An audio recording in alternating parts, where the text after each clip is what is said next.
बड़े उसके जैसा दुनिया में कोई दयालु नहीं होगा मेरे शिव जैसा, बहुत बहुत एडवांस। अच्छा, सबसे ज्यादा आनंद आता है ना हरतालिका तीज के दिन, तुम देख लो, भगवान भला करे ऐसो आनंद आए। इतनी बड़ी थाली में केला के पत्ते के ऊपर बालू रेत का शंकर जी बनाए और पूरे मोहल्ले की माताएं थाली भर भर के सामान लाए और ऐसी पल्लू ले लेके माताएं ककड़ी, भुट्टा, नरियल सब शंकर जी पे, बेल पत्ती, पत्ता पत्ती, धतूरा, सारा सामान शंकर जी पे और सब सामान, और शंकर जी ऐसा दबा दबाया बैठा।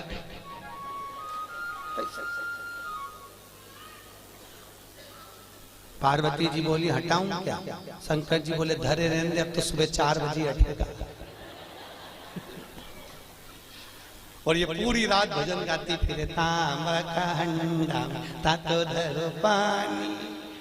शंकर जी बोले रहने दे, सुबह से लेकर शाम तक में 25 बार नहवा दी।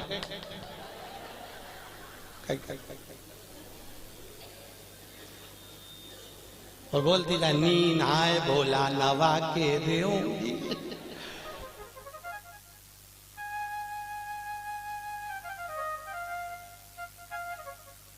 इससे ज्यादा आनंद आवे तो कावड़ यात्रा में तुम देखना, और ऐसी भीड़ और लोग कावड़ ले लेके और भगवान पे जो गंगा जल फेंके। जो यहाँ की कावड़ तो हमने नहीं देखी कि यहाँ पर पानी कैसे चढ़ाने देते हैं, पर काशी में तो ऐसी भीड़ आती है और गंगा जली ले लेके पानी भगवान शंकर पे फेंकते हैं। और कहीं कहीं का तो गंगा जली, और पार्वती जी माँ पीछे कांच में बैठी, और बैठी बैठी के भोलेनाथ जी क्या स्थिति है। शंकर भगवान बोले आन दो, अपन तो बैठे थे।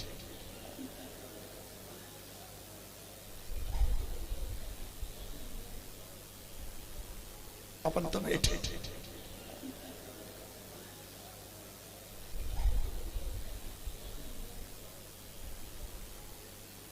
बहुत दूर से बहुत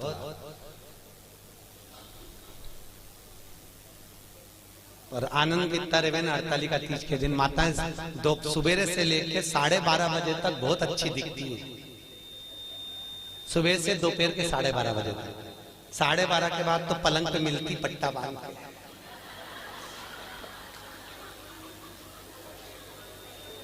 फिर 4 बजे उठती, फिर जाके नहा के बाल, तो भी मुंह पे स्माइल बिल्कुल नहीं रहे, बेचारी ऐसी रहे जैसे मरी हत्या।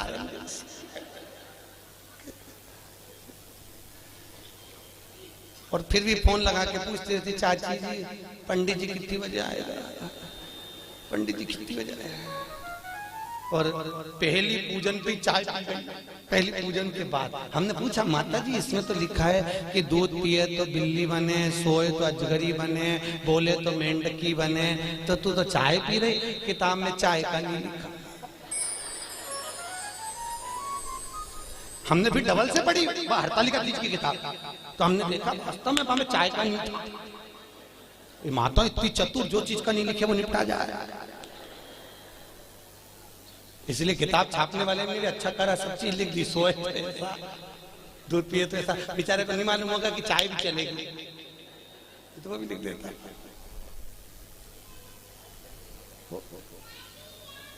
महाराज शिव करुणा सागर, उसके बराबर दुनिया में कोई करुणा नहीं कर सकता।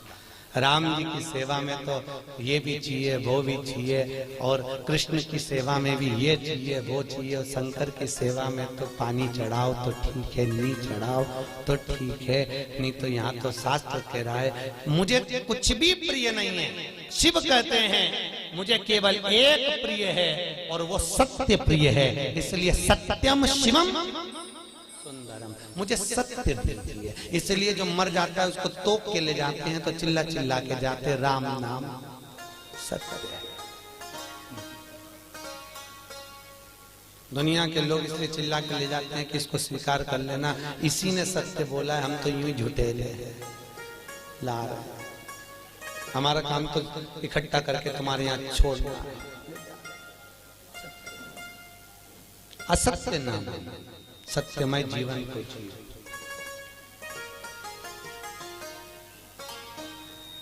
यहाँ पर इंदौर से माताएं कथा सुनने आ रही हैं। कल उनके मिस्टर से मैंने उनके बेटे से बात करी थी। आप क्या पेशा है आपका, सर्विस क्या है आपकी? कई इंदौर कोर्ट में हम वकील हैं। ठीक है, तो पर गुरुजी 4 महीने से कथा, हमने कोर्ट की नौकरी छोड़ दी, हमने वकालत छोड़ दी। हमने पूछा क्यों? शिव महापुराण की कथा में आप बोलते हो कि सत्यमय जीवन जियो और वकील बन जाते हैं तो इतना झूठ बोलना पड़ता है, इतना झूठ बोलना पड़ता है, परिवार चलाना पड़ता है। आज भी वो माताएं आई हैं, आज भी वो भैया आया होगा कि नहीं आया होगा? आया आए, आज भी वो कथा में आया। कहे गुरुजी मैं दूसरी नौकरी कर लूंगा पर झूठ बोलने की नौकरी नहीं चाहिए मुझे, क्योंकि मुझे जाना उसके पास में है तो मुंह भी उसको दिखाना पड़ेगा। और अगर मेरी जिंदगी, और आपसे भी निवेदन है, तुम झूठ बोल रहे हो अपने परिवार को पालने के लिए चलेगा, पर थोड़ा सा सत्यमय जीवन जियो। हफ्ते भर में एक दिन ऐसा बनाना जिंदगी में कि आज मैं दिन भर झूठ नहीं बोलूंगा, चाहे मोबाइल हो चाहे परिवार हो, बिगड़े काम बिगड़ जाए पर झूठ नहीं बोलूंगा। अपने जीवन को आज मैं सत्यमय जीऊंगा। केवल सत्यनारायण की कथा कराने से, शंकर पे पानी चढ़ाने से शंकर नहीं मिलेगा भाई। थोड़ा जीवन को सत्यमय जीना पड़ेगा। बहुत जीवन को तुमसे नहीं बनता, स्पष्ट कह दो मेरे से ये काम नहीं बनता, बनता तो करो सत्यमय जीवन जियो, झूठ नहीं, झूठ नहीं। मेरे को आता ही नहीं, जो आता वो आया, सामने आया, जो चीज है वो सत्यमय जीवन जियो। बहुत अच्छा लगेगा आपको, आपकी जिंदगी में आप सुंदरता प्राप्त करें। सत्यम शिवम सुंदरम, अगर सत्य बोलोगे तो शिव मिलेगा, और शिव मिल गया तो जीवन सुंदर हो जाएगा। क्यों जीना सत्यता में, क्यों जीना सत्य? असत्य के चक्कर में एक गांव के पंडित जी मर गए, बहुत विद्वान कथाकार, बड़े विद्वान प्रखर, और मर गए तो नरक में चले गए। अब गांव के 2-4 लोग और मर के नरक में गए, तो नरक में गए तो पंडित जी मिल गए। तो गांव के लोगों ने कहा पंडित जी तुम तो हमारे गांव के इतने विद्वान पंडित जी थे, तुम तो खूब पूजन पाठ करते थे, फिर नरक कैसे चले गए? पंडित जी बोले ये मैं खुद नरक नहीं आया, पत्नी के चक्कर में आया। तो पत्नी ने काहे का नरक भेज दिया तुमको? वो रोज तैयार होके आके मुझसे पूछती थी मैं कैसी लग रही, तो मुझे रोज कहना पड़ता था तू बहुत जोरदार लग रही, भले वो बेकार दिखे पर कहना तो अच्छा। तो ये झूठ बोलने के चक्कर में तो माताओं से निवेदन है, आधे से ज्यादा पति तो तुम्हारे चक्कर में नरक जा रहे। जी जियो, तुम लोग पूछो ही मत करा करो कि मैं कैसी लग रही। और कहीं का पड़ गया एक आध माथा तो एक वो कहे ना, एक कहावत है ना, एक पति तैयार हो रहा था और पत्नी सज धज के, वो पति ऑफिस जा रहा जूता पहन के, और ये वहां आके खड़ी होगी, ए जी मैं कैसी लग रही, मैं कैसी लग रही? पति जूता बांध के जा रहा था ऑफिस, बेचारा बैग उठा के, फिर पूछा बोला तो सही में कैसी लग रही? पति बोला ऐसी लग रही जैसे हरी घास में भैंस चल रही। ये पत्नी बन गए। आज भी किन्नरों की शादी होती है एक घड़े से, एक रात का विवाह होता है उनका, उस घड़े का नाम रहता है आरावन। क्या नाम है? किन्नरों के पति का नाम है आरावन। उस घड़े से विवाह होता है, फिर घड़े से ही वो मांग भरते हैं, घड़े से ही मंगल सूत्र पहनते हैं। इसलिए हमारे यहाँ किन्नर मांग भी भरते हैं, मंगल सूत्र भी पहनते हैं, हाथ में चूड़ी पहनते हैं, पाँव में बिछूड़ी पहनते हैं। तो कई लोगों के मन में आता है इनका पति कौन है? इनका पति आरावन। एक रात्रि का विवाह किया जाता है इनका,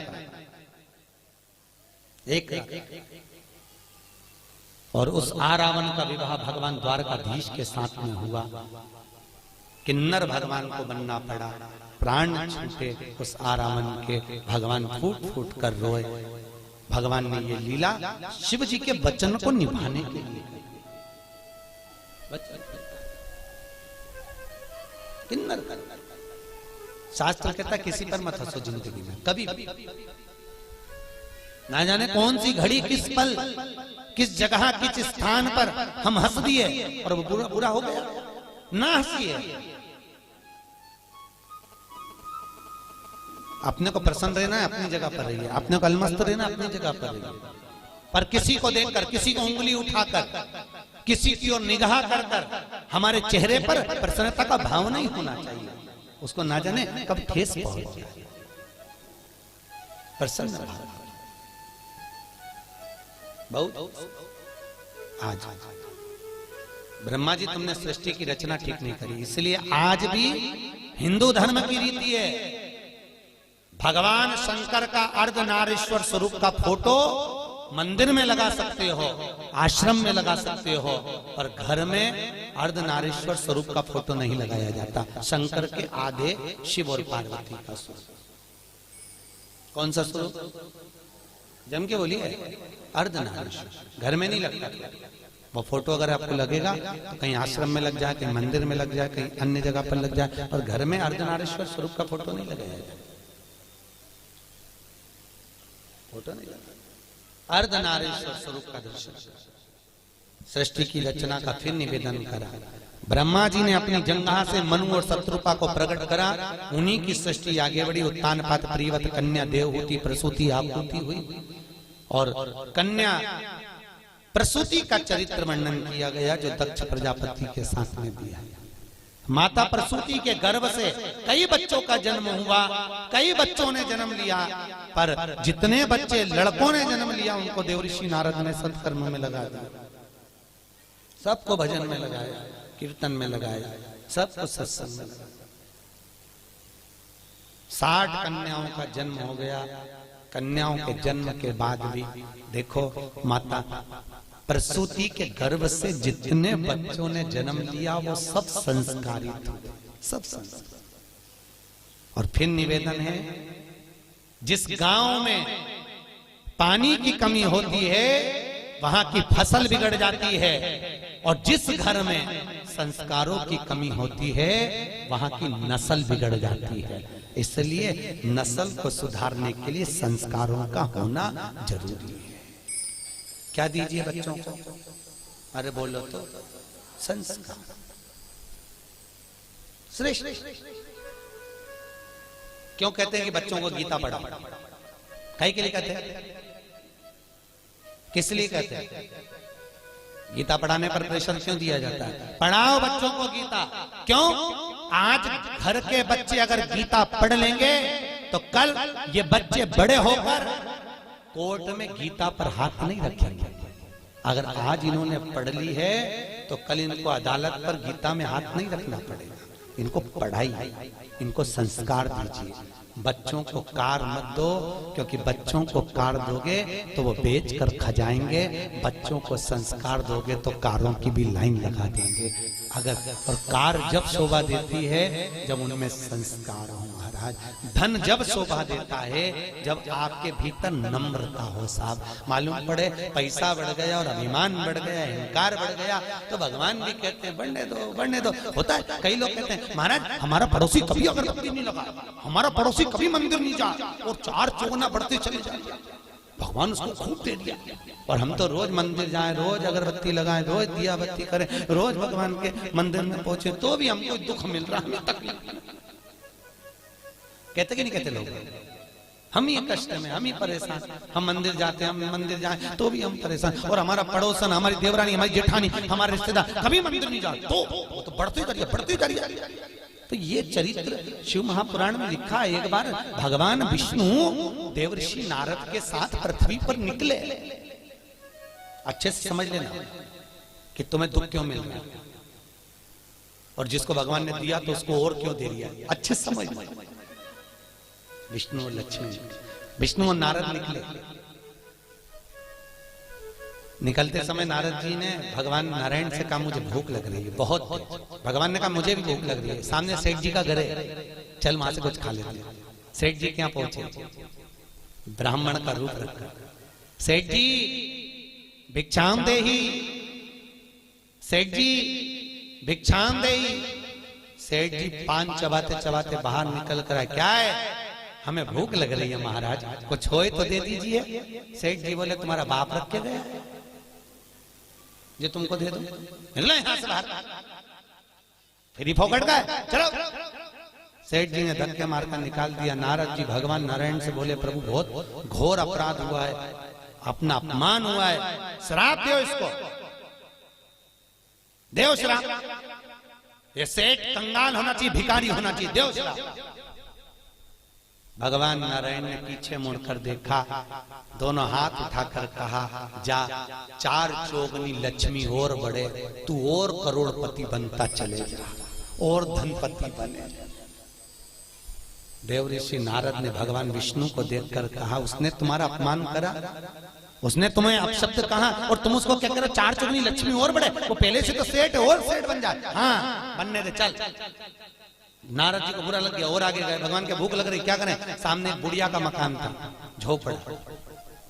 आवाज लगाया, माँ भैया हमको भूख लगी है। माता जी ने आकर आसन बिछाया, बिछाकर कहा, मैं तुम्हारे लिए पानी लाती हूँ, पानी लाई। क्या बात है, हमको भूख लग रही है। बूढ़ी अम्मा ने कहा, महाराज जी हमारे यहाँ तो कुछ है नहीं, केवल एक गाय है, उसी गाय का दूध मैं लेती हूँ, उसी गाय का दूध बचा है, तुम दोनों ले लो। अभी लाती हूँ। गौ माता का दूध लाकर भगवान नारायण और नारद को दिया, दोनों ने पिया। पीकर चले। नारद जी ने कहा, कितनी अच्छी माता है, कितनी सेवा करिए प्रभु, इसको आशीर्वाद दीजिए, खूब आगे बढ़े। बेचारी के यहाँ कुछ भी नहीं है, केवल एक गाय है, केवल एक गाय, आप आशीर्वाद दीजिए। भगवान ने पीछे पलट कर देखा, दोनों हाथ उठाकर भगवान विष्णु बोले, जा तेरी गाय मर जा, जा तेरी गाय मर जा। अब पहले से दुखी थी और दुख। देवऋषि नारद को बुरा लगा। नारद जी ने कहा, प्रभु जिसको तुमने अपशब्द कहना था उसको अपशब्द नहीं कहा, और बेचारी बुढ़िया ने तुमको दूध पिलाया, बेचारी बुढ़िया ने तुमको पानी पिलाया, और तुम उससे क्या कह, उसकी एक गाय और वो भी मर जाए, क्यों? भगवान बोले, नारद तू मेरी लीला कभी नहीं समझ सकता, नारद तो मेरी लीला को नहीं समझ पाएगा। नारद ये जो बुढ़िया है ना, ये दिन रात मेरा भजन करती है, दिन रात मुझको भजती है, और अंतिम में इसके जब प्राण छूटेंगे, अगर इसकी गाय जीवित रहेगी तो इसके प्राण उसमें अटके रह जाएंगे। मेरी गाय किसके पास जाएगी, कसाई में काट दे ना जाने के, तो मैं इसके मरने से पहले इसका जंजाल मिटाना चाहता हूं, इसलिए मैंने कह दिया तेरी गाय मर जाए, तुम निर्मल मन से मेरे पास मेरी होकर तो दूसरा जन्म नहीं होगा। और सेठ जी को धन बढ़ने का इसलिए कहा, अभी तेरे पास धन था और करोड़पति बन जा, तू पैसे को जोड़ जोड़ के जब मरेगा तो सांप बन के उसी घर में बैठा रहेगा, मेरे पास तक नहीं आएगा। और जोड़ और बढ़े और बाद में सब बने, मेरे पास इसको दिया। कई लोग हमको मकान दिखाने ले जाते महाराज, कई लोग जैन साहब, कई लोग मकान दिखाने ले जाते हैं, और मकान दिखाने जब ले जाते तो ये हमारे बड़े बेटे का रूम है, अच्छा ये छोटे का बेडरूम, अच्छा और ये मंजिले, अच्छा ये बेटी का, महाराज ये रूम हमारा, अच्छा। और उसी रूम में हॉल में एक छिपकली चिपकी थी। कौन चिपकी थी? छिपकली। हमने छिपकली को देखा तो हमसे जजमान ने पूछा, महाराज आप रूम नहीं देख रहे, छिपकली को देख रहे। हमने कहा, जैसे तुम कह रहे हो ये मेरा है, उसी तरह छिपकली भी कह रही ये मेरा है।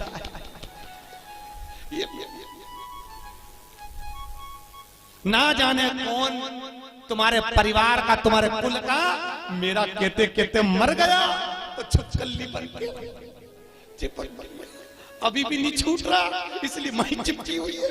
उसको 25 बार भगा फिर आ जाता, मेरा घर मेरा घर। अब बताओ आप में से कौन कौन छिपकली बनना चाहता है?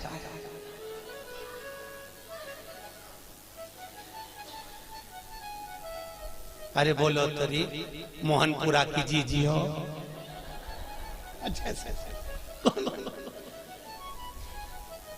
कौन छिपकली? कभी मत कहो कि मेरा है।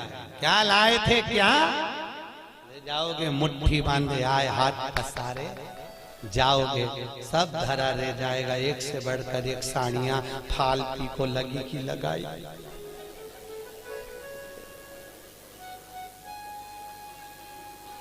फिर जाते जाते ऊपर से याद आएगी पीली वाली तो पीली तुम्हारी पीली रह गई। और यमराज से कहोगे मुझे 3-4 दिन और जिंदा कर दे, मैं पीली पहन लूं फिर मर जाऊं।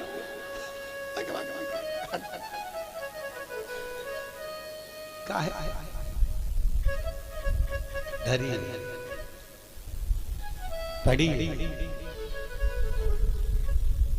और जाएगा जब यहाँ से कुछ भी ना पास होगा, 2 गज कफन का टुकड़ा तेरा लिबास होगा। केवल 2 गज और कुछ भी। कितनी जगह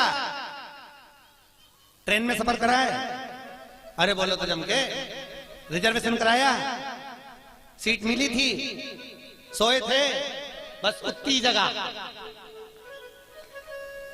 जिस सीट पे सोए थे, और दूसरी की सीट पे चढ़ने की कोशिश भी मत करना, सामान फेंक देगी। उतनी और उतनी सी जगह, और उसके बाद में भी जगत का झमेला। काकी ने ऐसा बोल दिया, चाची ऐसी बोल दी, बुआ जी ऐसी बोल दी, उन्होंने ऐसा बोल दिया, और रोए रोए मरी जा रही। और कितना भी रो लो, आखिरी का फोटो में तो स्माइल देना ही पड़ेगा जो दीवार पे टंगेगा। और माला